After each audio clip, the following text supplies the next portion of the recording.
I'm Brandon Trost. I'm a cinematographer, and I'm here at the Los Angeles Film School.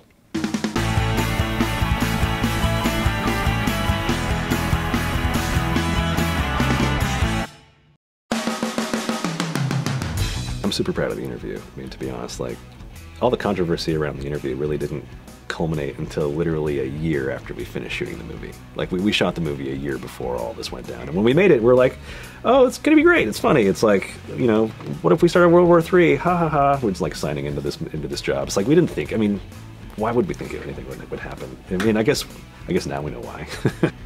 You know, when we found out about it, I was actually in New York prepping some reshoots for another Seth Rogen movie. And, you know, I was actually with all the guys, the same producers, you know, we're all the same team that had done the interview.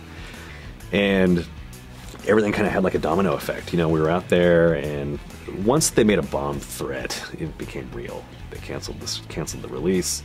You know, Seth and Franco pulled all their publicity, and it was just like, it was a whole chain of events that we were all kind of like, you know, the wind was knocked out of us for sure. We had no idea what was going on. And the fact that there was no theatrical release, we're like, okay, now what do we do?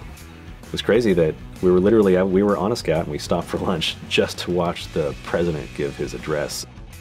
When he came on and basically said that he thought that, you know, Sony had made a mistake from pulling it, we all looked at each other like in shock. We're like, wait, did he just say that? Like, we expected him to say like, we don't have enough, you know, information to speak at this, blah, blah, blah, next question. But he went into it, and it was like, it honestly was the president's rant on freedom of speech and all that in his address that I think got the movie released like it did. It absolutely was. Like, it's crazy to be able to say that about a movie, that the president helped you get your movie released, but he did. That's, you know, this was a like a political, like, government issue. So I don't really see that happening with a lot of other like Netflix releases. I just think it's funny, like, because the movie really is just a silly kind of gross political cartoon. You know, like, by its own nature, I don't think necessarily warranted nearly as much of a to-do about it. But hey, you know, it's like, it happened. There's no going back now.